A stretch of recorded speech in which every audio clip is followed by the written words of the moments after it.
Matinding baha na naman mga kababayan ang nararanasan sa Kamaynilaan. O tingnan nyo pati sa kalsada meron nang nagsiswimming mga kababayan. Welcome to the Philippine Resort. Metro Manila naging na mga kababayan parang lawa. Eto lang isang oras na ulan. Tingnan nyo stranded ang maraming mga kababayan. 5,500 flood control. Nakatutok. Sa ating kabisera mga kababayan sa Kamaynilaan. Ito pa rin ang nangyayari. I love it. Tingnan nyo. Pero ang mas nakakatawa nito mga kababayan, bagamat ang baha ay nasa Maynila, etong ungas na appointed son of the COMELEC mga kababayan na si Benny Abante na paatras. Ang gustong paimbestigahan ay ang lugar ng mga Duterte mga kababayan sa Davao City. Doon gusto niyang imbestigahan ang flood control mga kababayan sa likod ng pagbaha ng Kamaynilaan. Ang animal. At hindi lang ang iimbestigahan niya mga kababayan, yun pang panahon ni Digong. Hindi yung mga kababayan, panahon ni Marcos Jr. ng mga proyekto. Backtrack, balik tayo sa panahon ni Duterte. Nung pinunduhan daw si Paulo Duterte mga kababayan para sa flood control. Appointed son of the COMELEC, mga kababayang animal. Panoorin niyo po Magkano ba ang pondong nakuha ni Congressman Pulong nung congressman siya nung panahon ng kanyang father? Wow! Bakit napunta na naman mga kababayan sa mga Duterte? Paiimbestigahan ang Davao City sa flood control mga kababayan. Unang-una, wala nga sa top 10 mga kababayan ang Davao region sa mga nakakuha ng mga flood control projects. At ang sabi ni Pulong, kung bumabaha man sa Davao, humuhupa naman agad. At bagamat mayroong mga flood control talaga sa Davao mga kababayan, kulang pa. Dahil sa panahon ni Bangag mga kababayan, ginigipit na sila sa pondo na supposedly mga kababayan tatapusin yung mga flood control. Wala na. Napapabayaan mga kababayan dahil hindi na pinondohan. Kaya bumabaha pa rin. Kung saan Ito si Abante gustong paimbestigahan. Backtrack mga ang kababayan. ginamit ang pondong yan? Kung ilang bilyon ang napot sa flood control project? At kung bakit malaki pa ang baha at Davao? Bakit malaki ba ang mga Davao? Tapos labas ang dila. Alalala. Bakit malaki pa ang baha at Davao? Appointed son of the COMELEC. Kasi kahapon, nagsalita itong si Abante na Abante kinakailangan Leleng. daw ay tingnan ni Mayor Baste Duterte ang mga proyekto ni Mayroong probe mga kababayan Gusto na probe. Laban kay Pulong. Congressman Pulong Duterte sa syudad ng Davao. At ang parang pinapasabi o sinasabi ni Abante ay marami daw ang anomalya sa mga proyektong yan. Sumagot man po si Mayor Pulong dyan. At ang sabi nga niya ay lahat ng kanyang mga proyekto ay fully accounted for, walang ghost projects, at bagamat hindi pa rin natigil ang problema sa pagbaha sa Davao City, lahat naman po ng proyekto para sa flood control ay natapos. No? At bagamat bumabaha pa rin, mabilis naman na bumaba ang tubig pag bumabaha sa Davao. Pero marami pang dapat mga kababayan i-fix. Kaso nga lang ginigipit sa pondo na sa panahon ni Bangag mga kababayan. Sobrang laki ang Davao City Pero kinwestiyon din ni Congressman Pulong, ano bang karapatan ni Abante magsalita? Hindi naman siya nanalo nung isang eleksyon. Alam niyo talagang appointed son of the COMELEC. tama si Kong Pulong. Kasi sa eleksyon, ang dapat na umuupo bilang representante ng taong bayan ay yung nanalo. Yung pinili ng nakakarami. Kaya nga nasaan na ba ang virtue ng COMELEC ng mga kababayan na sinusunod na the voice of the people is the voice of God. Ito the voice of the COMELEC na mga kababayan, the voice of George Garcia na daw sabi nga iba. Pero alam naman po natin na hindi po nakakuha ng pinakamaraming boto ito si Abante. Pangalawang po yung pinakamataas na boto lang siya. Pinakamaraming bobo ang nakuha niya mga kababayan, At hindi yung boto. unang nanalo talaga na pinili ng mga mamamayan ng Maynila para maging representante nila, napadisqualify nitong si Benny Abante. Bakit hindi pa yan inaakyat sa mga kababayan sa COMELEC? Hindi, sa Supreme Court pala, bago pinaupo si Abante. Well, unang-una po, malungkot yan dahil nabaliwala ang mandato ng mga taga-Maynila sa distrito ni Abante. The voice of the people is the Pangalawa, voice of God. Buong akala natin, dahil nga hindi naman niya nakuha ang mandato ng taong bayan, At dahil malakas siya sa COMELEC, malakas siya sa liderato ng Kamara at siya'y nakaupo rin bilang congressman, siguro na Tapos ginagamit mga kababayan pang attack dog. Ito ngayon. Exactly the purpose mga kababayan bakit nanalo yan si Abante. Ngayon bumabanat na sa mga Duterte. Na naman ha. This time around, pangalawang beses niya na umupo, pangatlong beses niya umupo bilang kongresista, Kapal na mukha. gagamitin naman niya sa tama kanyang posisyon. Pero ito, wala nga siyang mandato, binanata na naman itong si Congressman Pulong, no? Walang hiya talaga mga kababayan, no? Hindi na hiya. Kung ikaw ang nasitwasyon na dyan mga kababayan, hindi ka nangliliit sa sarili mo. Pinipilit mo ang iyong sarili mga kababayan maupo dyan, hindi ka binoto. Shame. There is no honor on that, Abante. There is no honor. At ang ini-insinuate, mali daw nga ang paggastos ng mga pondo sa infrastruktura. Well, Panahon ha, dating Pangulong Digong daw mga kababayan. Backtrack sila mga kababayan, backtrack. una, no, tapatan lang, huwag sana pong magmalinis ang Abante. Siya po talaga ay sinasabi niya, Nadulas ang dila mga kababayan ni Abante, di ba? Sabi niya, ay buti naman wala dyan ang aking district engineer. Tapos sabi ni Pinky Web, ha? Mayroon kang district engineer? Paano nangyari yun? Siya, wala, hindi ako nakikialam. Biglang kumambyo mga kababayan. In the first place, wala dapat siyang interaction dyan sa district engineer. Bakit ka mag-i-interact sa district engineer? Sinabi niya, aking district engineer.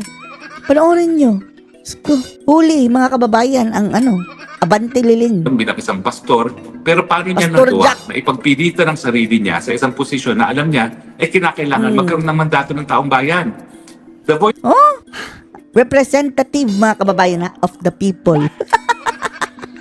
Tapos hindi majority ang nagboto sa kanya, mga kababayan. What the? Paano ka naging representative, hindi majority? Hindi ka nanalo. of the people is the voice of God. Sinuway niya. Sinuway niya dahil Hindi lang ang people ang kanyang sinuway, mga kababayan. Ang voice of God din. Pastor ka pa siya naman. binigyan ng mandato ng taong bayan and yet nagpumilit na umupo bilang representante. Nakakahiya. Paano ka matatawag na representante? Samantalang wala kang mandato galing sa taong bayan, no? Di ba po? Malinaw yan. At pangalawa, Mandato na kumilit. nagmamalinis pa. Nako, sa totoo lang po. Kayong mga district congressman, alam niyo po yan, nagagalit si Richard Gomez, bakit daw linalahat? Pero ang katunayan, walang korupsyon kung walang relasyon ang Ngayon, mga kababayan, si Richard Gomez, nalalagay sa hot seat. Pati yung kalaban niyang, mga kababayan, self-confessed pulburon lord na si Kerwin Espinosa, hinahanapan na ng gusot si Richard Gomez sa kanyang mga proyekto, mga kababayan. mga district engineers sa mga district congressman. Talaga pong yung relasyon na yan ang pinagmumulan ng korupsyon sa infrastructure projects. Kasi nga, itong si district congressman nagsasabi na hindi mapupundohan ng kahit anong proyekto sa kanyang distrito kung hindi dahil sa kanyang partisipasyon sa pagbubuo ng pantaunang General Appropriation Act. Dapat wala nga, after na ma-propose yan, mga kababayan, dahil dadaan yan sa congressman, wala na dapat doon, mga kababayan, pakialam doon sa executive na release na ng pondo. Ang nangyayari, mga kababayan, ang mga kongresista, ako na palusot yan na. Tongpats. At dahil dyan, SOP, dapat may SOP komisyon. siya sa lahat ng mga infrastructure projects sa kanyang Kaya district. nagkakandara pa sila sa So, kongreso, mga dati-rati, kababayan. para lamang doon sa mga proyekto na sakop ng jurisdiksyon ng district engineer hanggang 200 million. Pero ngayon, ang balita ko, lahat na ng proyekto sa kanilang distrito, bagamat maliliit Lahat ng ang porsyento, pag mahigit pa sa 200 million, dapat nagbibigay na kay congressman. Now, ang punto, ang Ang bumakalan point. natin talaga, iaalay na ni Abante itong kanyang bagong termino sa tunay na serbisyo sa taong bayan. Lalong tumaas ang sungay. Pero hindi pala. Miski wala siyang mandato sa taong bayan, gagamitin pa rin niya sa mali. Lalong-lalo na sa paninira sa Ginagamit mga pa rin sa kalaban ng kasamaan, mga administrasyon sa kababayan. politika. Diyos ko, Lord. Siyempre, isa na dyan, si Kong Pulong. Yan, no? Kontrobersyal ka na nga, mga kababayan, dahil ang agaw ka ng pwesto. Mahuhusay daw sila, mga kababayan. Kaming mga mahuhusay, mga agaw ng pwesto. Maglaylo ka na. Lay low. Laylay, dilima. Huwag ka na mag-angas dyan dahil lalo kang magiging center point. Kung ano-ano mang pinagngangakak mo dyan, akala mo kung Ay, Diyos ko. In the first place, hindi ka nga dapat nakaupo dyan. Pero iba talaga ang kakapalan ng mukha ni Abante, mga kababayan, ano? Pag inatake kasi nila si Kong Pulong, hindi lang nila inatake yung congressman. Inaatake nila yung buong Duterte family. At syempre, ang talagang target nila, si Yan naman Inday talaga. Sara Duterte. Bakit? Kasi sasabihin nila, ang mga Duterte, sinasabi nila na Ikukunik. sila ay laban sa korupsyon, pero sila mismo ay corrupt. Well, Kong Abante, pakita mo naman kung paano naging corrupt itong si Congressman Pulong, no? Wala siya mapakita, mga kababayan. Actually, siya pa ang nag-utos kay Baste. O, tanungin mo doon. Intriga, mga kababayan. Ibig sabihin, wala siyang ebidensya. Pinapatanong pa niya eh. Kung mayroon kang ebidensya na kurakot si Pulong, di labas mo. Bakit nag-utos ka pa kay Baste? For the sake of lang mo yung mga kababayan, black propaganda sa media.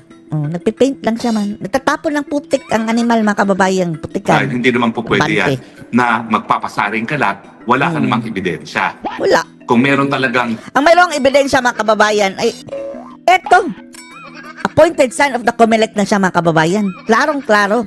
ghost project na flood control sa Davao, ipakita mo. Kung yan ay nanggaling talaga sa distrito ni Kong Pulong, no? Kung meron talagang mga substandard, ipakita mo. Tanungin mo ang taga Davao. Substandard ba ang ginawang mga proyekto ni Pulong? Ay, actually, hindi nga yan kay Pulong, mga kababayan eh. Di pa WH ang gumawa niyan. Nagkataon lang, mga kababayan, na si Pulong ang congressman. Pero, ang punto, huwag mo naman idihis ang issue dahil ang issue ngayon, karamihan ng mga maanumalyang flood control project. Ang Maynila ang binaha. Metro Manila, mga kababayan, partikular na doon sa Quezon City ngayon, ha? Kahapon. May nag-swimming na nga, nakita nyo? Oh. Ay dahil sa intervention ng mga malalakas na mga congressman at senatong sa administrasyon. Hindi naman po pwede na ang makakakuha ng pondo ay mga kalaban ng gobyerno. Siyempre, gugutumin ng gobyerno ang mga kalaban nila at yan nga po yung mga Duterte at kanilang mga alyado at ang bubusugin ay yung mga instrumento sa kanilang pagkipit sa kanilang mga kalaban. Kaya tingnan nyo, nagsabi si Zadico kung sino kanya mga BFF, di ba? Yan din yung mga pinakamalalaking mga nakuhang flood control projects. Grabe. Kasama na dyan si Mr. Espeker, si Tambalos J.J. Los. Suarez, at saka Ayun. yung Gonzales ng Pampanga. Oh, Dong Gonzales. Ayan na, no? Tignan nyo, isa-isa yung mga flood control projects dyan sa mga lugar na yan, talagang madidismaya kayo, lalong-lalo na dyan sa Pampanga, no? Parang ang dami talagang mga bumibigay, lalong-lalo na dyan sa spillway na ginawa dahil nga doon sa pagputok ng pinatubo. Now, sa pangalawang punto na nais ko ilabas, iskandalo talagang nangyari na itong pag-upo pa ni Abante sa panahon na naglabas ng desisyon ng Korte Suprema na walang basihan yung second placer rule. Ano nangyari doon sa mga kababayan? Talagang nanalo. Silent na lang. Hindi niya inakyat, mga kababayan, sa Korte Yung Suprema. second placer rule ang naging dahilan kung bakit umupo si Abante. Kasi na-disqualify yung number 1 na binoto ng representante ng distrito niya ng Maynila. Paano yan? Naglabas na ang Korte Suprema ng jurisprudence. Kaya siya umupo bilang second placer. Na bawal ang second Nagkaroon na placer. ng desisyon na hindi po pwede at walang basihan yung second placer rule. Ang palusot nila, hindi pa kasi pinalya kasi nag-file pa ng motion for reconsideration. Ganun pa man. Ano ba naman yung respetong Executory pinapakita na sa yun. kataas-taasang hukuman? Kung matapos magbigay ng isang desisyon na walang legal na basihan ng second placer rule, pinaupo mo ang second placer. Now, ako'y kampante na yung kalaban ni Congressman Abante ay makakamit din ang katarungan. Pero ang Sana nga, iniisip no? ni Abante, dahil siya naproklama na, kinakailangan sa HRET na ang desisyon. At saka meanwhile, siya nakaupo. Papahabain lang niya yung procedure para tapos na yung termino niya bago makaupo yung kalaban. Well, Yan talagang gagawin nila, mga kababayan. Puro motion. posible pong mangyari yan. Marami pong mga one-day congressman akong kakilala na nakaupo nga pero one day lamang. No? Pero ang punto, talaga pong garapal ang desisyon ng COMELEC. Garapal ang ginawang mga Shameless. hakbang ni Abante kasama na yung Pati na yung hinalal ng bayan. Duterte Youth Party List, mga kababayan.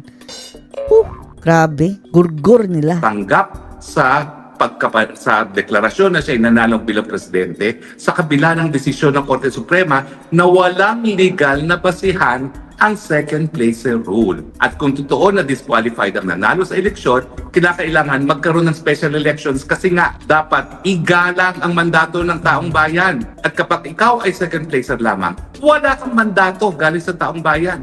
Bakit ka pumilit na umupo? Diba? Wala na pong kahihiyan. At ako, bilang isang Kristiyano, Shameless. kinahihiya ko po itong ginawang kakapalan ng mukha ni Abante na wala na nga siyang mandato galing sa taong bayan, nagpumilit pang umupo bilang isang representante. Hindi Sino ba po yan? talaga namang iskandalo yan?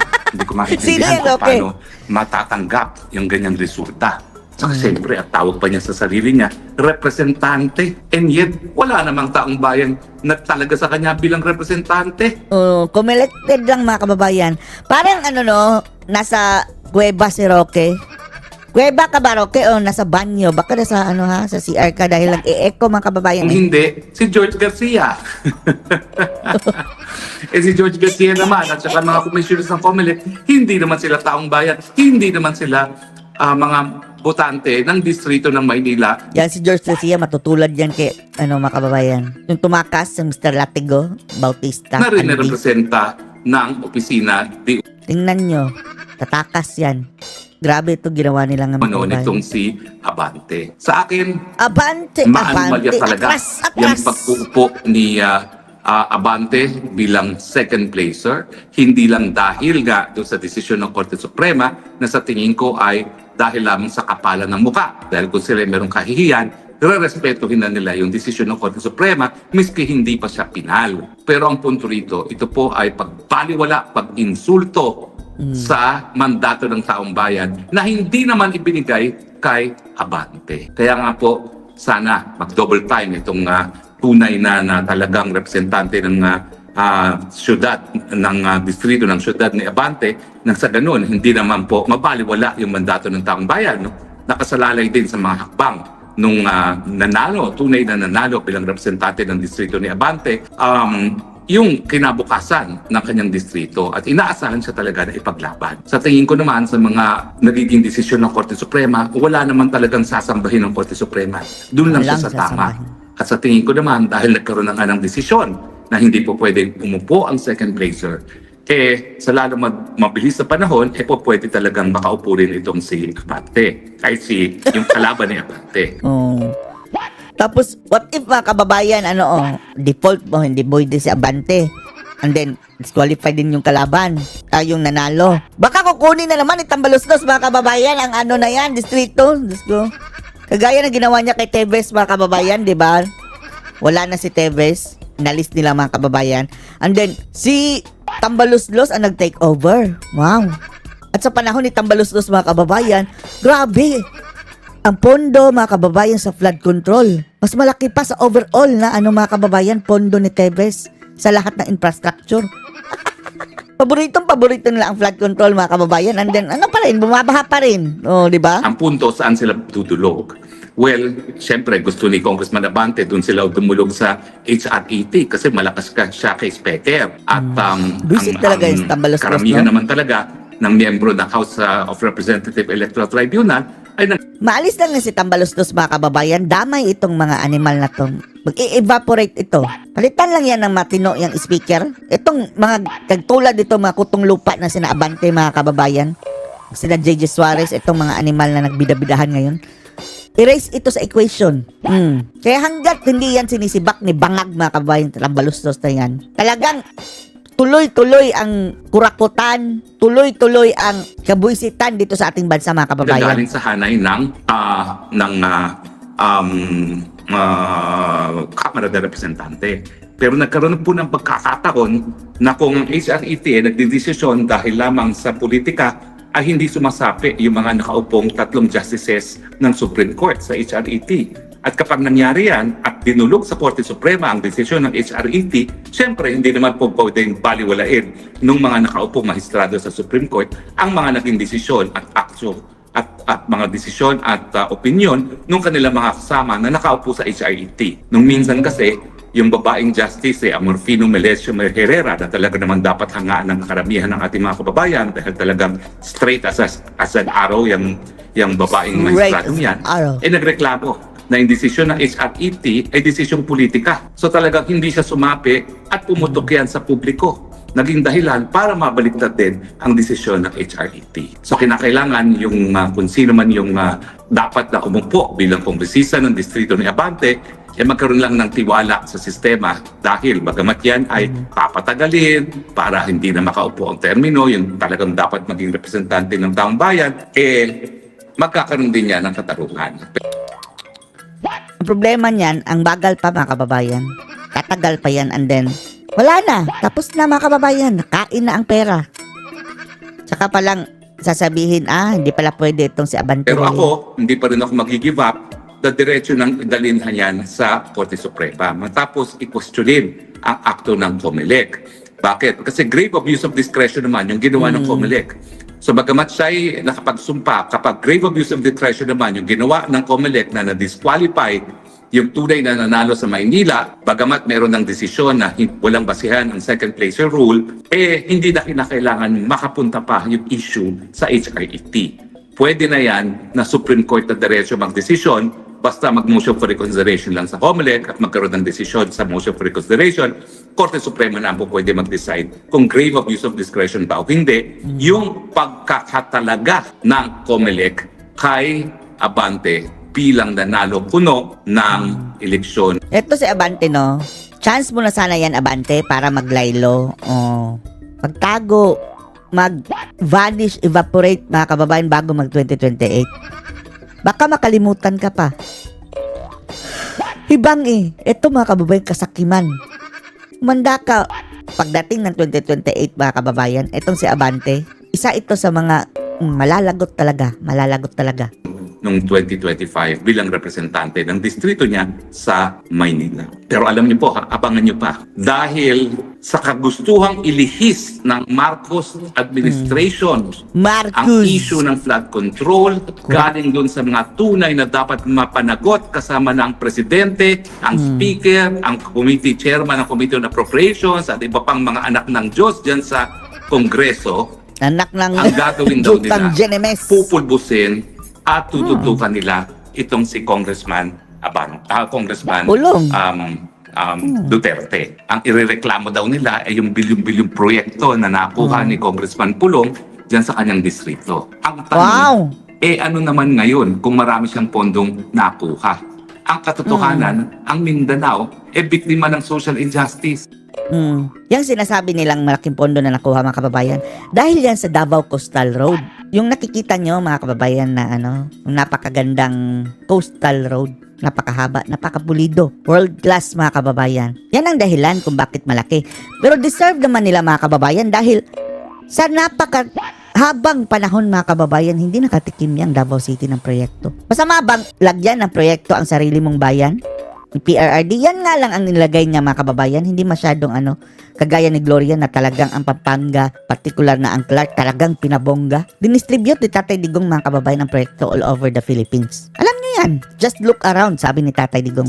Napakatagal na panahon pa ng Espanyol, pinagkaitan talaga ng pondo kahit sino ang nakaposisyon. Hindi ba tama lamang nung nagkaroon tayo ng kauna-unahang presidente na taga Mindanao na makinabang naman ang Mindanao sa pondo ng bayan? Hindi naman tama ba? Hindi naman di ba tama lang na makahabol ang Davao City? Mukhang andyan sa banyo talaga si Roque. Ang isang distrito sa Davao City doon sa polisiya kung saan tila baga kinalimutan ng national government ang mga iba't ibang syudad ng Mindanao. Nagtampo nga si VP Sara Duterte dahil ang sabi ni Tatay Digong mayroong isang girl na tagtampo sa kanya dahil gustong pagandahin ng airport mga kababayan, pero sabi ni Tatay Digong, wag na, paubaya ko na lang yan sa susunod na presidente dahil mayroon na tayong Davao Coastal Road. Baka sabihin nila na nagmamalabis tayo. O hanggang ngayon mga kababayan, hindi pinunduhan ni Bangag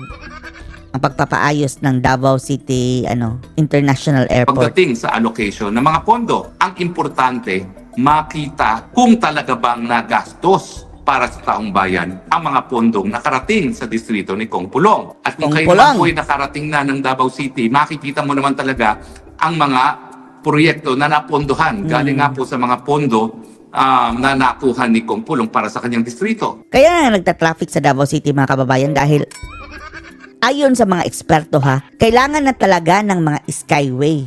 Kailangan na ng mga skyway. Kagaya sa Maynila, mayroon ng mga expressway, skyway mga kababayan. Sa Davao City, wala ni isang ganyan dahil hindi nga napopondohan ng national government. Kung pwede lang sila mismo ang mapatayo mga kababayan, pero hindi pwede eh. Under kasi ng mga kababayan, national government pa rin yan. Under ng DPWH na kontrolado ng mga kababayan. Sinong nakaupo dyan? Eto, kung maging presidente si Sara Duterte mga kababayan, suggest natin, di bali magalit ang mga Dilawan, Bangagan o sino-sino mo nandyan mga kababayan na pagandahin mo ang Mindanao. Hindi lang Davao, buong Mindanao.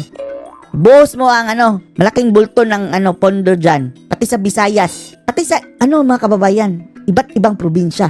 Doon ibuhos ang pondo. Hindi lang nakatutok dyan sa Metro Manila nang sa gayon mga kababayan, yung development nadi-disperse sa mga lalawigan. Hindi napupunta ang mga tao dyan sa Manila mga kababayan na nagsisiksikan.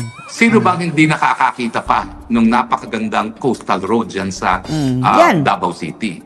Yung coastal road po yan, tingin ko, walang papantay na kahit anong coastal road sa buong Pilipinas.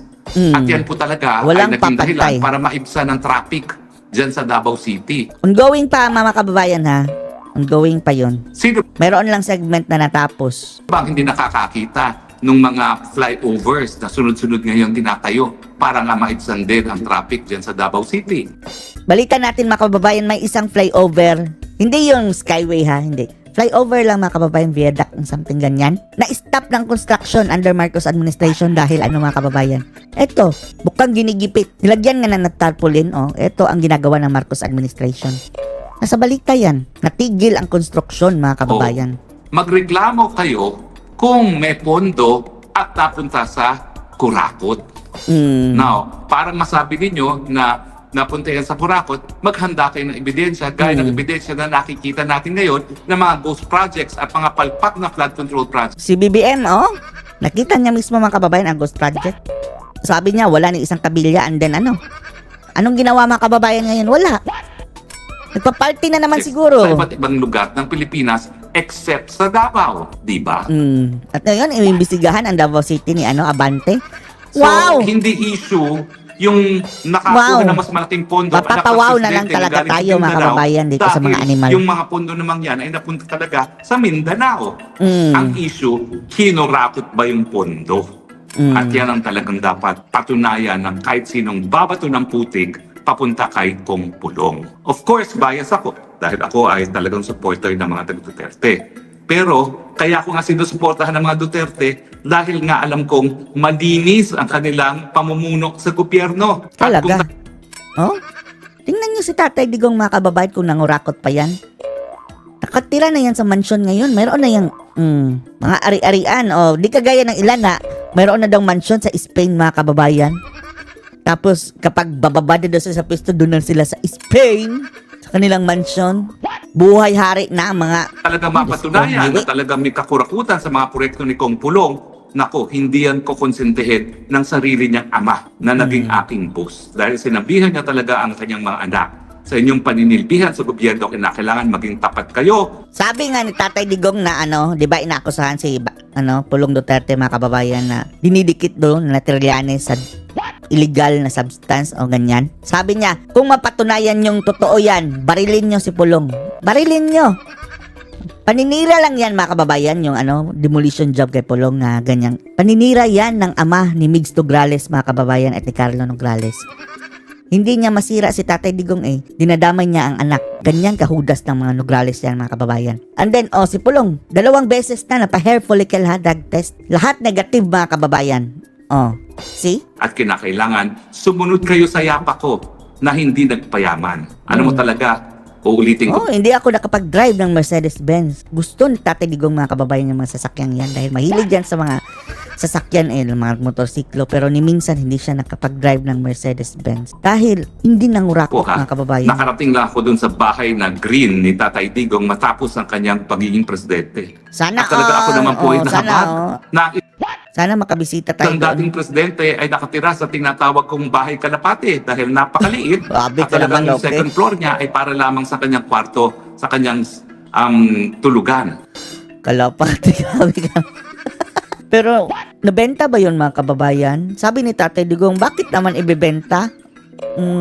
Puno na daw ng kamera mga kababayan dahil balak i-raid kasi at lagyan nila ng mga kababayan kung ano-ano mga kontrabando. Kaya naisip na ng ibenta. Kung ibang presidente yan, talaga namang pong lilipat na yan sa marangyang bahay dahil pati si Presidente Duterte yung mga bilyonaryo, ang dami mga bilyonaryo na nakakita ng bahay at nagsabi talaga, kahit magkano, ibili nyo ng bahay yan si Presidente Duterte, ako magbabayad.